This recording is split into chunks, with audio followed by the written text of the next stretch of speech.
Friends, welcome to my channel. இது Saturday night எடுத்த ஒரு குட்டி மினி விளாக் தான். பீச்சுக்கு போயிட்டு டைம் ஸ்பெண்ட் பண்ணிட்டு என்ஜாய் பண்ணிட்டு வரலான்னு தான் போயிட்டு இருந்தோம். ஆனால் போகிற வழியிலே பிளான் மாறிடுச்சு.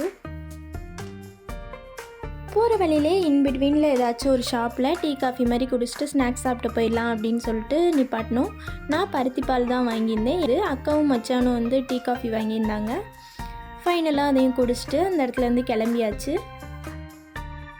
எனக்கு இங்கே பருத்திப்பால் ரொம்ப பிடிச்சிருந்தது. லைட்டாக சுக்கு ஃப்ளேவர் தூக்கலாக இருந்தது. ஃபைனலாக ஸ்நாக்ஸ்லாம் சாப்பிட்டுட்டு அங்கேருந்து கிளம்பிட்டோம். அக்கா மீஷோ கூட்டு போனேன். சரி வச்சு வெளியில் வரல. அதுக்கப்புறம் என்ன சொல்கிறா, ஒன்றுமே இல்லை தங்கம் அப்படின்றா. என்ன 1 hour போய் நல்லா அலசி ஆரம்பிச்சுட்டு ஒன்றுமே இல்லைன்ற திங்ஸும் வாங்கினா. திங்ஸும் வாங்கிட்டு ஒண்ணுமே இல்லைன்னா அது என்னல அர்த்தம்? என்னங்க அர்த்தம் கேட்குறான். அதாவது கலெக்ஷன்ஸ் மட்டும் திருப்தியாக படுத்த முடியாது. அதுக்கு ஒரு யுகமே வேணும். அந்த யுகமும் திருப்தி அடையாது. ஆமாம். போகிற பாதி வெளியிலே பிளான் மாறிடுச்சு. பீச் வேணாம், ஷாப்பிங் போகலாம் அப்படின்னு சொல்லிட்டு முடிவு பண்ணியாச்சு. சென்னைனாலே டிராஃபிக் தான், நிறைய இடத்துல டிராஃபிக்குங்க. நின்று தான் போகிற மாதிரியே இருந்துச்சு. இன்பிட்வீனில் பஃபே ரெஸ்டாரண்ட் பார்த்தோம். சரி ட்ரை பண்ணலாம் அப்படின்னு சொல்லிட்டு உள்ளே போனோம். ஆனால் வந்து இன்றைக்கி அவைலபிள் இல்லை அப்படின்னு சொல்லிட்டாங்க. நாளைக்கு தான் இருக்கும் அப்படின்னாங்க. சரின்ட்டு அங்கேருந்து கிளம்பியாச்சு. நெக்ஸ்ட்டு மால் தான் போயிருந்தோம். மெயினாக மால் வந்ததே ஸ்டுடியோ போகிறதுக்கு தான். ஃபஸ்ட்டு அங்கே தான் போயிருந்தோம். ட்ரெஸ் கலெக்ஷன்ஸ்லாம் பார்த்துட்டு இருந்தோம். லீவ் டேஸ் வேறையா, லேட்டாக போனனால கலெக்ஷன்ஸ்லாம் ரொம்ப கம்மியாக இருக்க மாதிரி இருந்தது. அக்கா வந்து இன்னொரு சைடு அக்கா பொண்ணுக்கு பார்த்துட்டு இருந்தா. ட்ரெஸ் எல்லாம் க்யூட்டாக இருந்தது.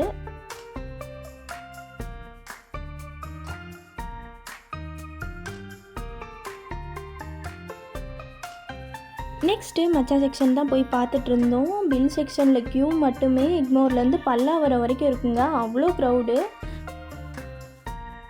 ஜூடியோலலாம் செல்ஃப் சர்வீஸ்னால செப்பல் செக்ஷன் ஃபுல்லாகவே அன்ஆர்கனைஸ்டாக இருந்தது. எல்லாமே கீழே தான் இருந்தது மோஸ்ட்லி. ஃபைனலாக அதெல்லாம் பார்த்துட்டு அதுக்கப்புறமா லிப்ஸ்டிக், நெயில் பாலிஷ் இதெல்லாம் ட்ரை பண்ணியிருந்தோம். லிப் கிளாஸ்லாம் லைட் அண்ட் கிளிட்டரியாக சூப்பராக இருந்தது. அதே மாதிரி ஜூடியோ பிராண்டட் பெர்ஃப்யூம் எல்லாமே லோ காஸ்ட்டில் நல்ல ஃப்ராக்மெண்டடாக தான் இருந்தது. நெக்ஸ்ட்டு ட்ரெண்ட்ஸ் தான் போயிருந்தோம். ஆனால் ஜூடியோவோட கம்பேர் பண்ணும்போது ட்ரெண்ட்ஸில் ரேட் கொஞ்சம் அதிகமாக தான் இருந்தது. நல்லா பிராண்டடாகவும் இருந்தது. அங்கே தான் டைம் ஸ்பெண்ட் பண்ணிகிட்டு இருந்தோம். ட்ரெண்ட்ஸ்லேயும் கனெக்ஷன்ஸ் கொஞ்சம் கம்மியாக தான் இருந்தது. லீவ் டேஸ் இல்லையா, அதனால இன்பிட்வீன் வீக் டேஸில் வரலாம் அப்படின்னு சொல்லிட்டு சொன்னாங்க. ஃபைனலாக அங்கேயும் பார்த்துட்டு கிளம்பிட்டோம். இந்த மாதிரி ஸ்லீவ்லெஸ் ட்ரெஸ்லாம் போடணுன்னு ஆசையாக தான் இருக்குது. ஆனால் என்ன பண்ணுறது, வீட்டில் ஒத்துக்க மாட்டேங்கிறாங்களே. சரி ஓவர் கோட் வாங்கி போடலாம் அப்படின்னு சொல்லிட்டு பார்த்துட்டு இருந்தேன். ஆனால் வந்து ரேட் ரொம்ப அதிகமாக இருந்தது. இந்த குவாலிட்டி மெட்டீரியலுக்கு அது ஒர்த் இல்லை அப்படின்ற மாதிரி இருந்தது. அதனால சரின்னு சொல்லிட்டு வச்சுட்டு வந்தாச்சு. நெக்ஸ்ட்டு பீஸா ஹட் தான் போயிருந்தோம். அங்கே ஆர்டர் எடுக்கிறதுக்கே ரொம்ப டைம் ஆச்சு. டைம் இல்லைன்னு சொல்லிட்டு கிளம்பிட்டோம்.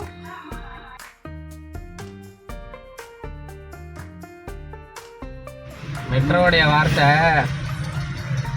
Inconvenience today for better tomorrow.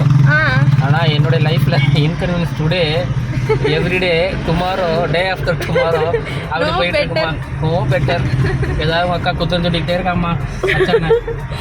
ஏன்ல குத்த சொல்கிறேன்? ஒன்றுமே சொல்கிறேன். Today tomorrow, day after tomorrow, no better option. அப்புறம் எதுக்கு கல்யாணம் பண்றாங்க? அப்புறம் எதுக்கு கல்யாணம் பண்றாங்க? ஒழுங்கியா இஸ் ஒன்லி ஒன் ஆப்ஷன். ஜோலி முடிஞ்சு. எங்கள் மச்சான் எங்கள் ஊர் சைட் பிரியாணி ட்ரை பண்ணிவிட்டு தக்காளி சாதத்தில் பீஸ் போட்டு கொடுக்குறாங்க அப்படின்னு சொல்லுவாங்க. ஒரிஜினல் பிரியாணினா அதை நான் வாங்கி தரேன் அப்படின்னு சொல்லிட்டு ஏர்போர்ட் பிரியாணி வாங்கி தந்தாங்க. செம்ம டேஸ்ட்டாக இருந்தது. இப்போ அங்கே தான் சாப்பிட்லாம் அப்படின்னு சொல்லிட்டு போயிட்டுருந்தோம். சென்னை ஏர்போர்ட் சைடில் தான் இருக்கும். ரொம்ப பெரிய ரெஸ்டாரண்ட் அப்படிலாம் இல்லை. ஆனால் வந்து டேஸ்ட்டு சூப்பராக இருக்கும். நம்மளே வாங்கிட்டு வந்து சாப்பிட்ற மாதிரி தான் இருக்கும். இதுக்கு முன்னாடியே நான் ட்ரை பண்ணியிருக்கேன். வேறு லெவலாக இருக்கும். அங்கே தான் பிரியாணி, க்ரில் இதெல்லாம் தான் வாங்கியிருந்தோம். அங்கேயே சாப்பிட்டுட்டு அப்படியே கிளம்பிட்டோம். வீட்டுக்கு போகிறதுக்கு 11:15 கிட்ட ஆயிடுச்சு. இன்றைக்கி நைட் ரொம்ப சூப்பராக போணுச்சு. இந்த விளாக் உங்களுக்கு பிடிச்சிருந்தா நம்ம சேனலை சப்ஸ்கிரைப் பண்ணி சப்போர்ட் பண்ணுங்கள். தேங்க்ஸ் ஃபார் வாட்சிங்.